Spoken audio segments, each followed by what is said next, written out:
As left-wing judges work nonstop to shut down the president's agenda, a brash anti-democratic display that feels much like a judicial coup, you're going to be shocked to see what passes for a judge these days in the United States.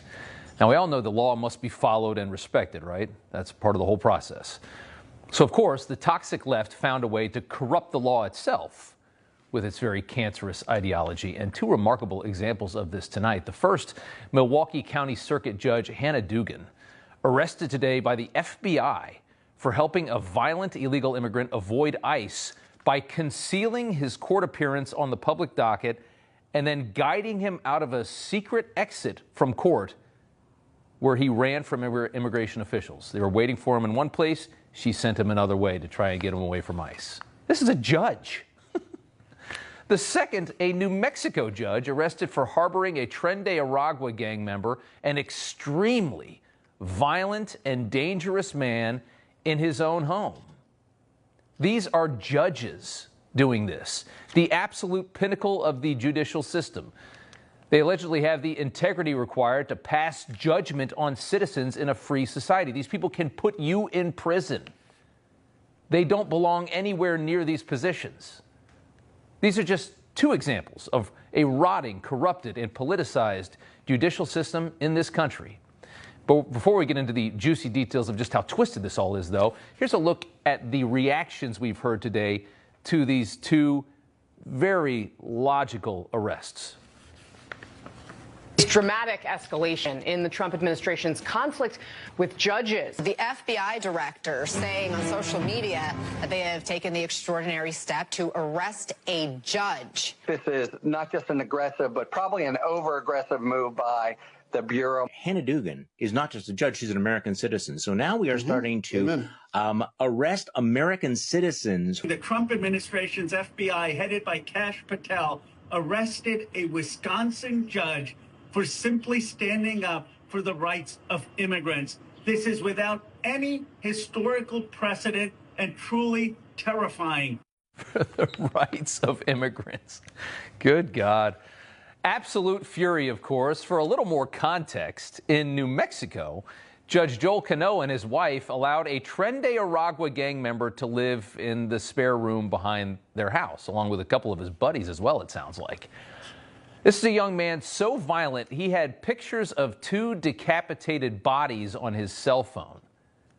The judge, if you want to call him that, was clearly aware that Christian Ortega Lopez was a member of the most violent foreign gang that's operating inside the United States. There's a video of the judge on Ortega Lopez's social media posing in his living room. There it is. There's a still shot of it with a semi-automatic rifle. That's the judge hanging out with the Tren de Aragua gang member who presumably is filming him. Here's more pictures of the judge hanging out with other gang members at his house. This is a judge in a border state of New Mexico. It doesn't get any crazier than this. And then there's Judge Dugan in Wisconsin, helping another violent, illegal alien subvert immigration officers. Eduardo Flores Ruiz, seen here, is accused of punching his roommate more than 30 times and also attacking a woman. He's a very violent guy, an illegal who was deported and then entered again illegally, so he's been here twice against the law. Judge Dugan made it her mission to make sure this violent man can stay in the United States and continue to pummel our citizens. Here she is years ago talking about the rule of law.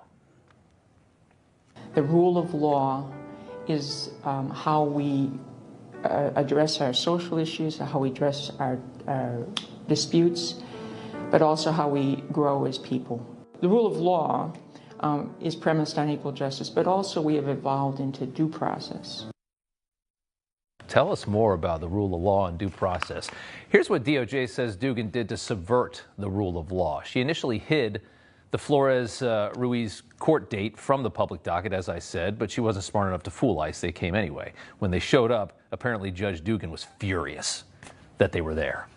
She yelled at ICE agents and then took an alleged illegal criminal and his attorney and guided them to an escape route through the jury door. Sadly for the judge, this also failed as well. ICE agents had the entire building covered. Flores Ruiz, we're told, ran but was caught. And more than anything, all of this, as you listen to these ridiculous stories of just a couple of judges, think about how many more are out there, by the way. This is a reminder of just how flawed and political our judges are. Right now, we have district judges shredding the presidential agenda. 4 federal injunctions yesterday alone, 3 handcuffing the administration on immigration. Democrats and the media scoff at the idea that these judges are acting in a partisan manner against Trump as they try to prevent him from doing what presidents have always done, deporting illegal immigrants. They idealize the oath that judges take, which it appears many never intended to follow. They are partisan actors. And this is where it's come to. Our founding fathers had fears of a judicial coup. Jefferson and Hamilton wrote intently on limiting the powers of judges. It's so obvious. You give these people a ton of power. What if they're partisan? What if they're not right? A lot of them aren't, as we can clearly see. And these fears are now being realized. You know, everybody's reporting the same stories, the same spin. You turn the channel, it's always the same. But not us. We're different. We report the real news. No spin, just the facts. Turn to us, and you won't turn back. Tune in to Rob Schmidt tonight on Newsmax.